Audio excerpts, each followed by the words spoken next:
All right. Yeah, Gary's got a couple upcoming tests too, so biopsy and stuff. So need to remember Gary. Forgot to mention that.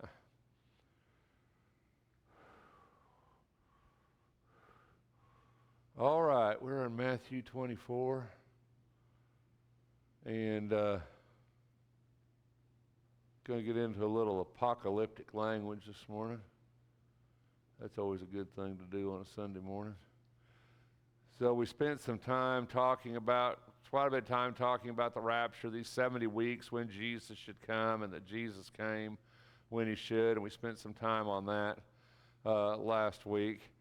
Spent the idea on the destruction of Jerusalem, which is what we're talking about here, about that they need to flee when they see that coming, when they see the signs coming.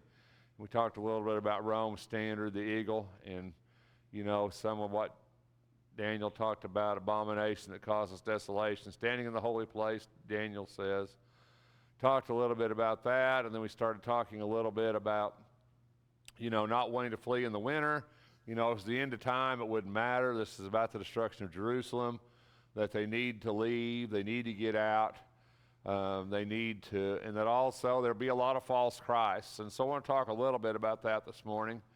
So the Jews were really looking for Jesus to come at this particular point in history because of 70 weeks of Daniel, and we've talked about that.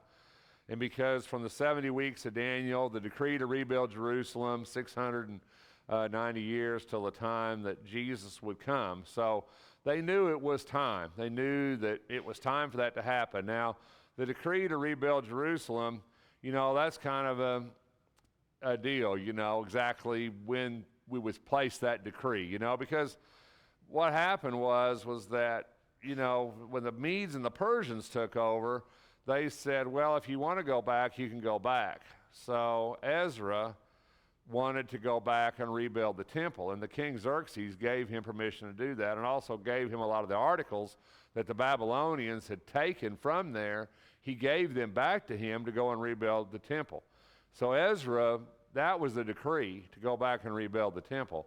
And then, of course, Nehemiah after that went back to rebuild the wall. So the exact date of that, you can muddle that a few years one way or another depending on a lot of things, because obviously when we go back, 6 centuries, it gets kind of tough, days and years and calendars change and things change, and so it's quite a project. But they knew it was time. They knew it was in the time frame that this should happen.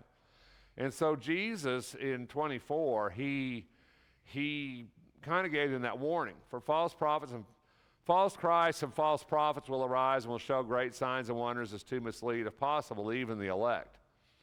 So Jesus was giving them a warning of the time. This isn't something in our time frame, which also places this at the destruction of Jerusalem, because this isn't something, this isn't for us, okay? This isn't to us. It's for us, but it's not to us. This was not to us. None of this is to us.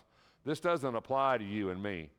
He wasn't telling us false Christs and false prophets will arise. Now, I know there's false teachers, and I know that. I know the New Testament speaks of that, and I totally agree with that. But this wasn't to you and me. We're not looking for a false Christ today, because we're way past the time frame that false Christ should appear.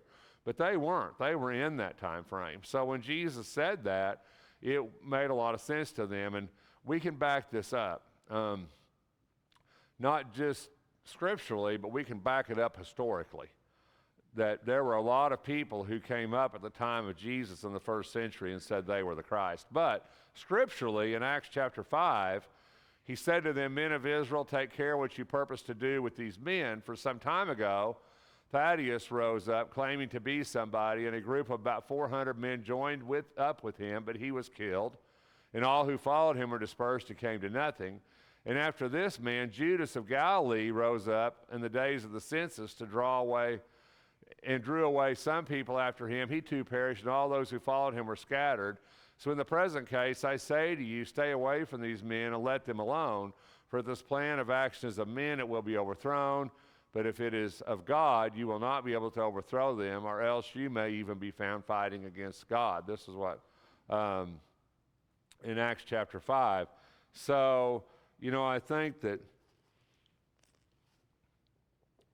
this was something that was going on. It was occurring at the time. And we know historically and even scripturally, some of them people got thousands of men to follow them, 3,000 people to follow them. So there were a lot of people at that time that were saying they were the Christ, saying they were the Messiah, and yet Jesus was saying, don't follow them, right?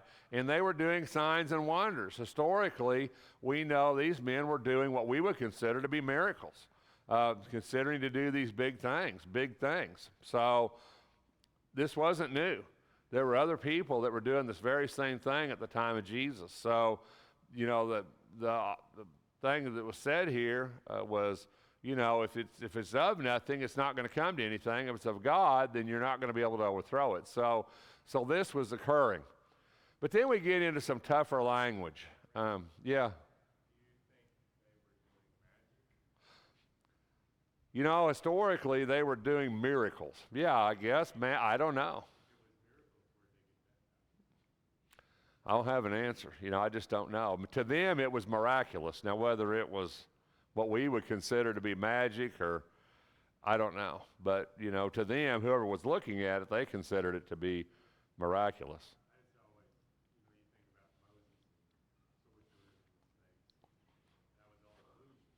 Right. And, Simon the sorcerer in Acts 8, he deceived many, it said, Yeah.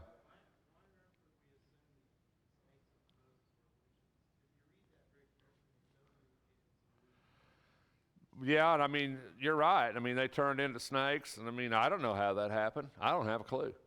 I mean, I don't know.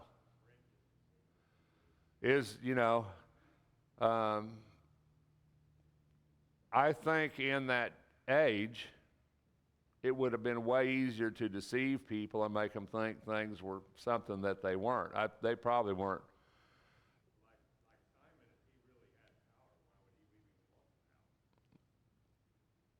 Well, maybe he wanted more. Right. Yeah. Well, it said he would deceive them. Acts said he would deceive them, So I don't know. I don't have good answers for that. I mean, and historically looking, they called them miracles, what other people were doing. They called them miracles. Now, and I know, if people do things even today, well, it's a miracle. Well, the things Jesus did were beyond refute. I mean, you couldn't refute it, right? Yeah.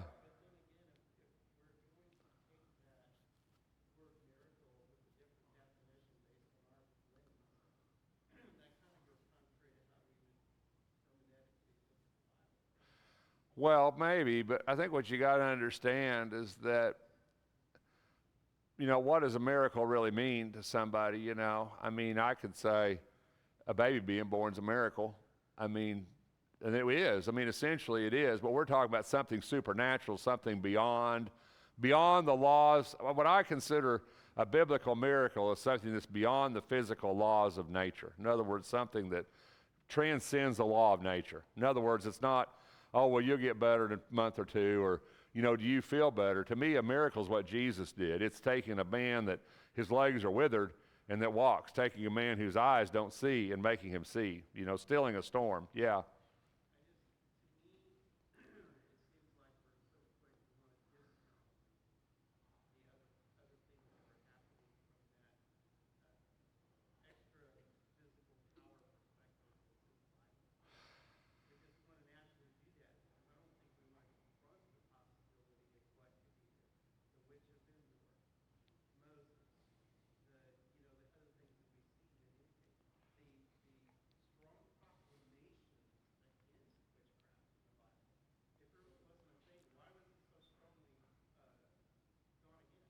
Well, astrology was taught against too, I mean, and I think the Witch of Endor, which is a great passage, but, I don't really see anything miraculous with the Witch of Endor. I mean, she called up Samuel, but I mean, to me, that's not,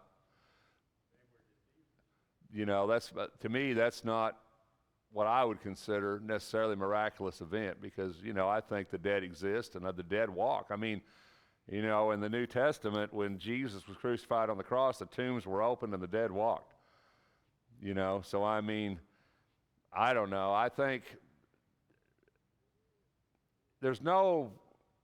we don't see, I guess, I know what you're getting towards, but I'm just telling you, we don't have any biblical record of Satan essentially, or demonic performing a miracle of any kind like that. We don't have any biblical record of that. So, I mean, you can read that into it, and I know the Jews accused Jesus of doing it by the power of Satan, but we don't have any biblical account of that ever happening, is what I'm trying to say.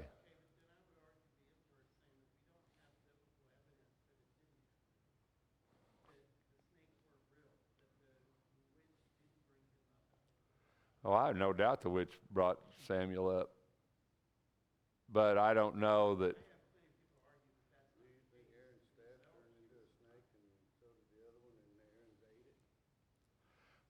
That's what the Bible says. Aaron's staff ate the others, but I don't know if that was true magic or a slide. I don't know. It says they became a snake. Maybe they were a snake to start with. I mean, I don't know. Magicians do things all the time. I mean, I've watched a lot of magic shows, and you have too, and some of them are pretty convincing,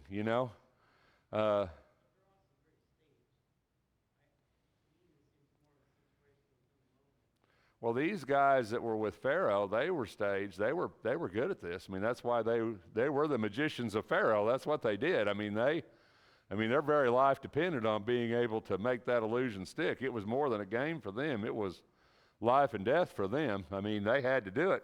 It's like when the king and Daniel, when the king called them up and said, I want an interpretation of the dream. Well, the magicians had no problem with that. I mean, they could interpret dreams all day long. They could make that king believe whatever. But when that king said, I want you to tell me the dream and interpret it, well, they were stumped at that point. They couldn't do that. They couldn't pull that one off.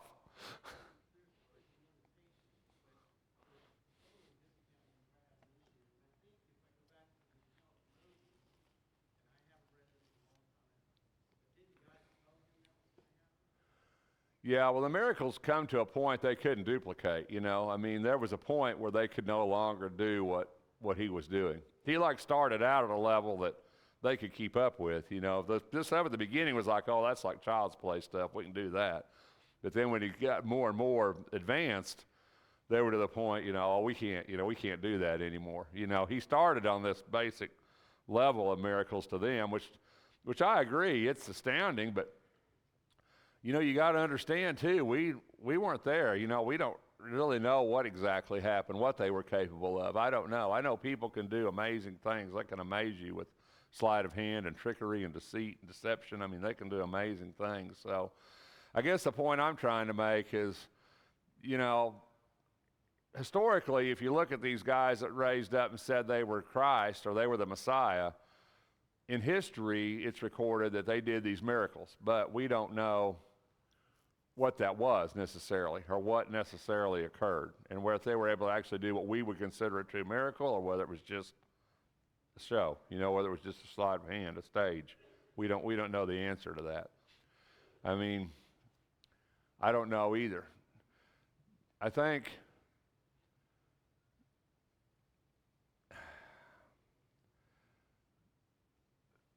miraculous events occur in a sense all the time, but miracles of Jesus were really kind of a different level than that, is what I'm trying to say. They were beyond the laws of this world. And I think that's hard to duplicate. I don't know that anybody can duplicate that. So,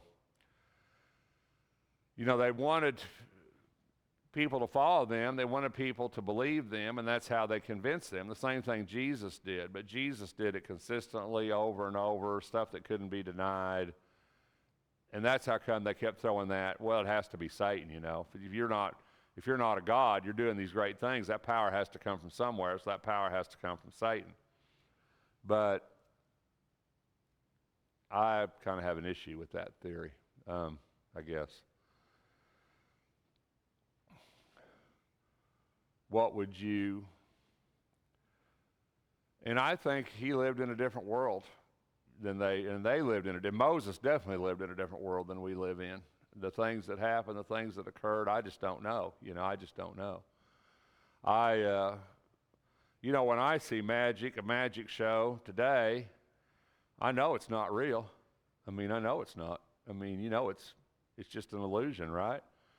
But some of that stuff they do, if you didn't have that knowledge, if you thought, you would think, oh, well, that's a miracle, right? Right? You would. They're that good. There's guys today that could definitely fool you. And I think people have been fooled for a lot of years. So I think when you're going to go down and say, oh, that's a bona fide, that's a certified miracle, Bob Lovell always said, if he could examine somebody and give him he was a doctor. He doesn't know who Bob I'm talking about. Bob Lovell, Gary's brother, but he was always big on that. He always said, if I could examine somebody and give that, and then have that happen and go and examine them again and tell you that was different, then I would believe it. But but Bob was always very skeptical of that. He always said, prove it to me. Let me prove it. I want to see it. I want to take your word for it. I want to do it. I want to see it. And I guess that's kind of how it was with Jesus. And I think that's why Jesus' miracles were so, if you look at the miracles we have recorded, which I'm sure he did a lot besides that, but look at the miracles we have recorded. Blind from birth, lame for 38 years, issue of blood, spent all she had. These are people who, this was evident, open. They knew these people, knew who they were, knew what was wrong with them. They saw the change, and it was miraculous. And I wish we could see some of that. I wish we could have seen that, but all we have is recorded of it. But people can really, everybody in here, we're all old enough. There ain't a person in this room that hasn't been deceived by somebody. I guarantee you. Everybody in this room's old enough. We've all been tricked by somebody in our life, and we thought it was a real deal, and it wasn't, right? Rainbow vacuum cleaners, right? We've all been there, right? So we can be deceived. We can all be deceived, and I think that's something that we always bear that in mind. I think we're old enough. We're skeptical. We're very skeptical, most of us in here, probably of most things, because we've been tricked before. We've been burned before, and people can be deceived and are all the time. So, yeah.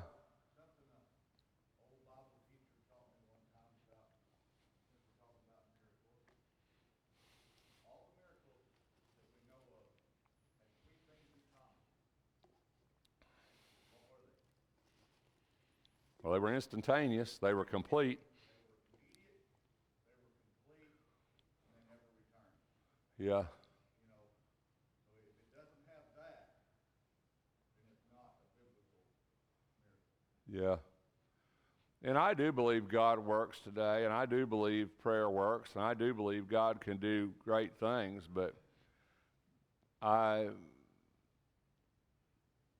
don't think the lame walk and the blind see today. I just don't, that's just me, You might have your own opinion of it, but I guess I'm kind of one of them things. I've never seen it, I prayed for it a lot. I have. I've prayed for big miracles, God to do things, make people live that were dying. I think prayer works, and I wish, I say that. I don't know. I wouldn't want to be able to do a miracle myself. I've thought about that before. If God gave you the ability to do it, would you want it? And I don't think I would. I don't know. That's a tough deal, isn't it? And also, Jesus healed who God wanted him to for a purpose. It wasn't just about making people better. There was a purpose involved in the miracles of Jesus. Every miracle Jesus did There was a purpose behind it. It wasn't just because Jesus said, oh, I feel sorry for him. Well, the widow's son he raised, I kind of think that sometimes. That's the one miracle in the Bible when I look at it, and I think Jesus just did that because he wanted to. You know, a lot of miracles I look at them and I'm like, you know, God wanted to do that. There was a big purpose behind it. But that widow's son, that miracle just, and that's such a short little deal in the Bible, but to me that was just a compassionate act. You know, the widow, she had lost her son and Jesus brought him to life. And I think that was just it, you know. But most of the time miracles, Jesus' miracles weren't about that. They were about doing what God wanted him to do. You know, and when you think about Paul, think about Joseph, who was Jesus' father, who was obviously dead by the time Jesus came into his ministry, and, you know, he wasn't healed. And, you know, you think about Paul. He says, I've got this thorn in the flesh, and I prayed for it 3 times, and he said, my grace is sufficient for you. Here's Paul that healed people, that got people well, and Jesus said, not you. You know what I mean? You know what I mean? I mean, I'm not, you know, you don't get it. You know, I'm not going to heal you. You know, you're going to have to live with it, you know. So I don't know. It's a tough subject, isn't it? But I think the point here is that however they were deceiving them, whether it was real, whether it was fake, whether it was just sleight of hand, they were doing it. They were making it work. People were believing them, people were following them, and it was happening a lot at this time in history because people knew, because of the book of Daniel, people knew it was time for the Messiah. People were looking for the Messiah and wanting a Messiah, and people were stepping up and filling that role for whatever reason. So Jesus is telling them here, you know, don't go seeking me. In other words, if you think I'm there, think I'm here, that's not true. Because he says the coming, now this isn't the second coming of the Son of Man, okay? I'm going to get into this in a minute. You got to keep in context here. We're still talking about the destruction of Jerusalem, okay? So he gets into this, but then this becomes very apocalyptic. And what I mean by that is apocalyptic language is, it's not literal. It's not literal. You know, we use it all the time, don't we, in our life?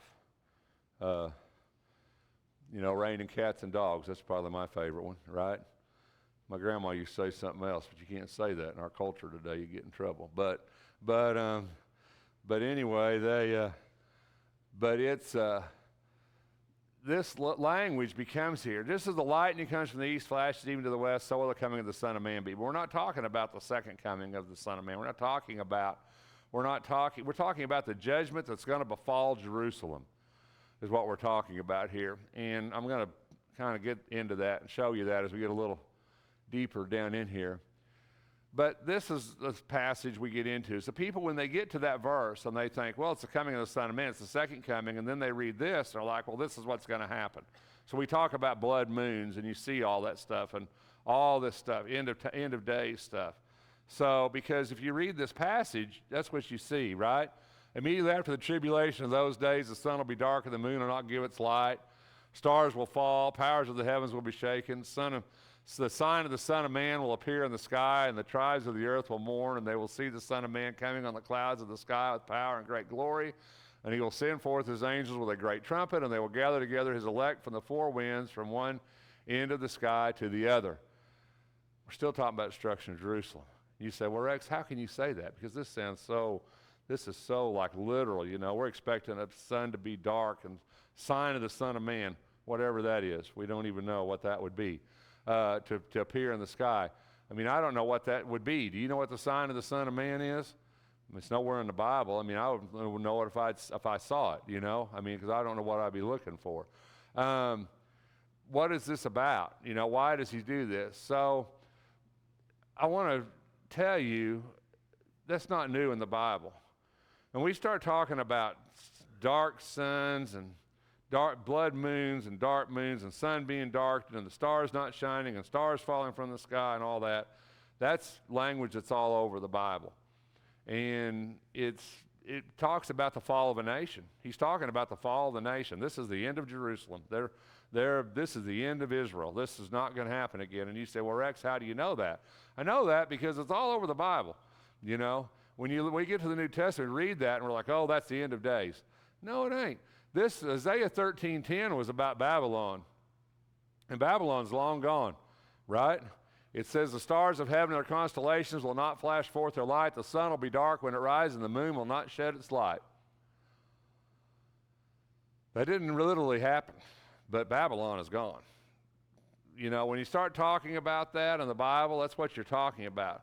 We call it apocalyptic language. In Isaiah 19:1, it says, the oracle concerning Egypt, behold, the Lord is riding on a swift cloud. Do you see what it said in Matthew? It said, it's the coming of the Son of Man. As it comes from the east to the west, so will the coming of the Son of Man be.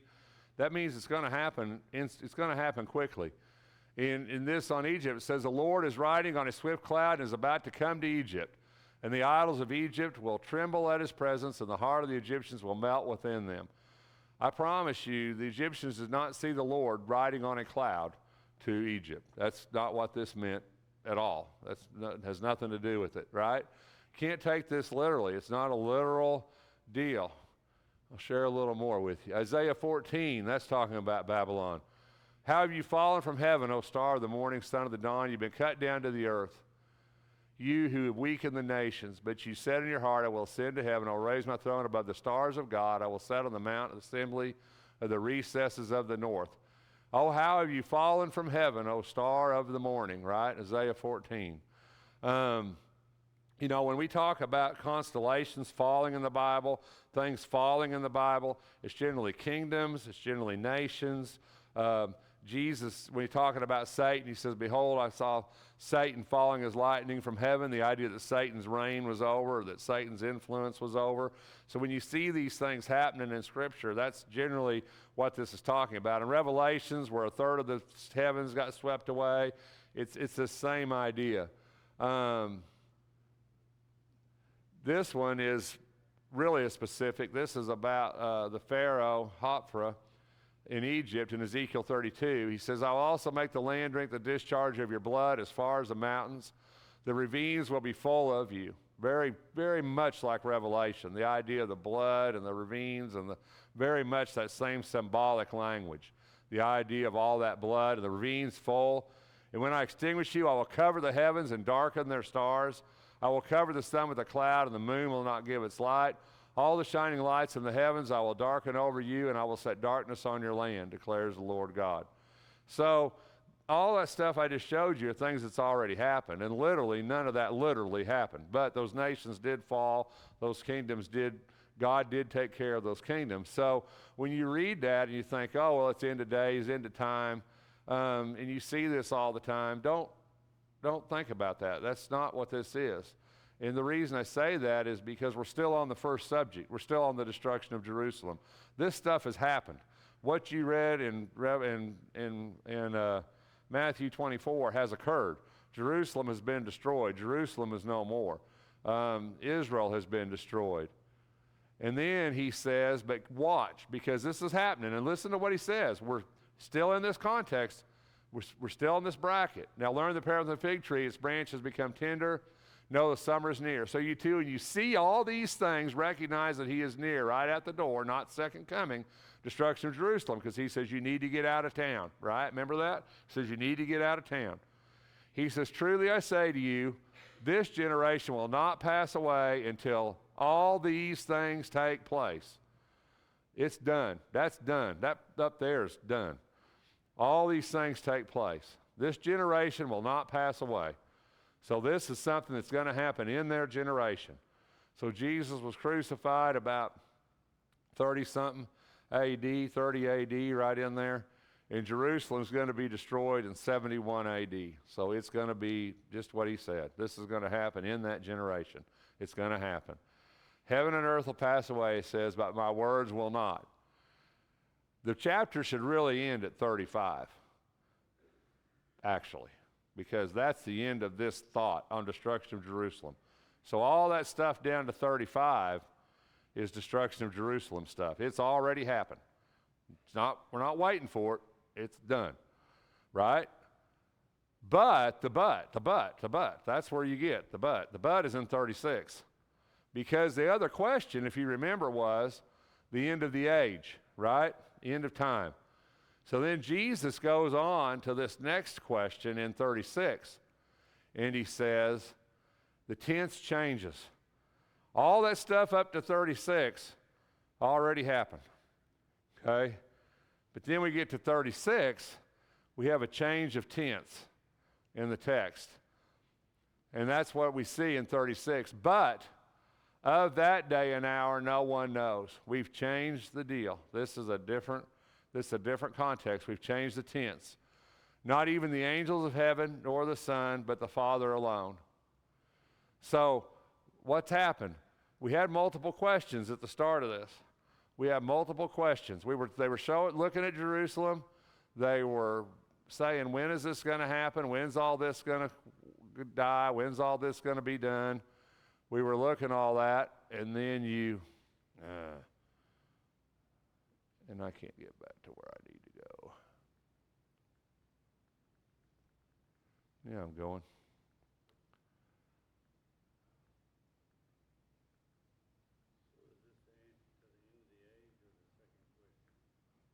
End of the age, second question. 3 questions. Why did I lose that?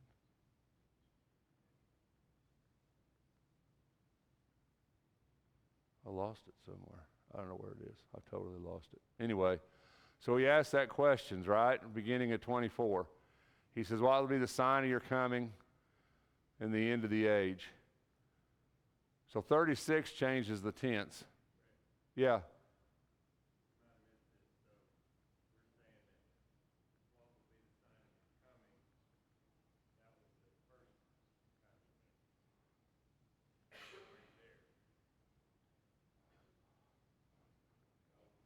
Well, he's going to the last now. In other words, yeah, the sign of the coming, right. I think we're still talking about destruction of Jerusalem there, but now at the end, we're getting to the end of the age. Yeah.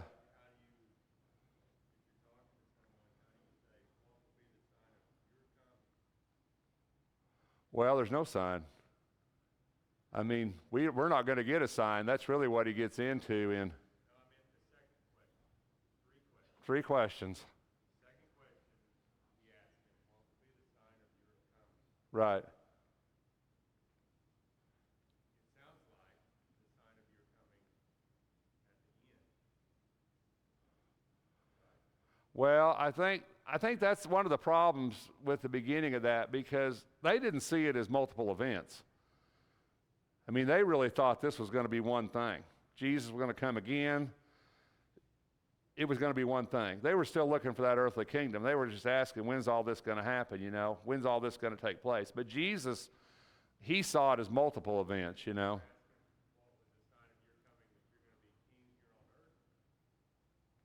Right. What's going to be the sign of your... I think to them, that was what they thought was... That's probably the question. What's going to be the There they are. Right. When's the sign of your coming back, right? What's going to be the sign of your coming? And Jesus kind of gets into that in 36, you know, that there's not going to be a sign. But then in the destruction of Jerusalem, you know, he warns them and he says, and I always thought it was funny because, you know, if you really look at that destruction of Jerusalem, and there were so many people killed. I mean, that was it was unbelievable if you look at that historically, but very few Christians were killed. And they knew it was time. They got out. They left. I mean, they knew to get out of Jerusalem, to leave Jerusalem. And I've always wondered, you know, when we see that in there, you see the sign of the Son of Man. I mean, I don't know what that means. I don't know that anybody knows what that means. I don't know what the sign of the Son of Man is. But I had a guy tell me one time, he goes, I wonder if they knew what that was.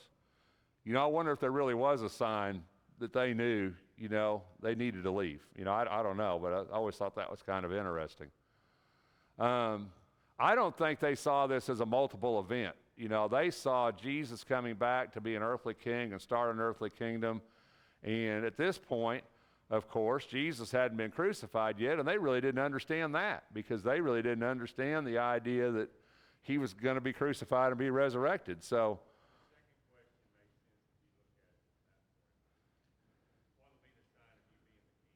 right. What'll be the sign, right, of this kind of being, yeah. And in a way, the destruction of Jerusalem was kind of a sign of it, in a sense. I mean, that was the end of Israel. It doesn't Well, 38, you're getting past the change then. Yeah, but we're right after what we just. Right. But see, there's no sign here on this part. There's no warning here. No, but he's talking about the day and the hour. Right. It says, it'll be just like in the days of Noah. Same subject. Mm-hmm. We're in a new subject. So we answered, when's all these things gonna be knocked down? This generation. Then when's the sign of your coming and of the end of the age? That's the three questions. Right. We're on question 2. Right? Kind of. Your coming. Yeah. So he says, it'll be like the days of the flood. Nobody's gonna know. It's just gonna be over. Right. And you can back it up with 2 Peter when he says, nobody's gonna know. Mm-hmm. They're gonna be eating and drinking and giving in marriage, and everything's gonna be burned up. Same thing. There's no fleeing this. This is the end. This isn't Jerusalem. No, this isn't Jerusalem. After 36, we change. Of that day and hour, no one knows. There's no warning. It's a different, we changed, right. But first he said, watch. You're going to get a sign. You're going to know it. You need to get out of town. You need to leave. That's the destruction of Jerusalem. Right. But on this one, he says, yeah, you ain't going to run from this.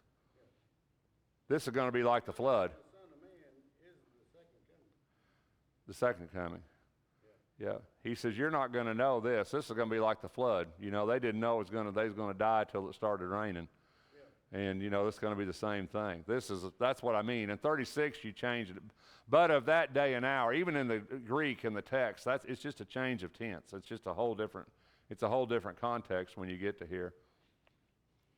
Well, we like to infer that we think that they're still thinking that he's gonna set up a kingdom on earth, and they probably are somewhat. But this is not the context of this conversation. Well, you got to remember, they didn't see it like you and me see it. I mean, he hadn't been crucified. He hadn't been resurrected. Nothing had happened at this point. They didn't understand hardly any of this. They really didn't. So I think he jumps back down to the destruction of Jerusalem in a minute. Oh, on this down here? Yeah, we'll get to that next week. I can deal with that. Yeah. Yep, I can deal with that. That's pretty simple, really. That's not that complicated. That idea, I know they always think that's a rapture passage. 2 in the field, 1 will be taken, 1 will be left, but and essentially it is a rapture passage. It's just I don't think there's like multiple raptures. I mean, I think, well, we'll get to it next week. Huh? Yeah, yeah. Yeah.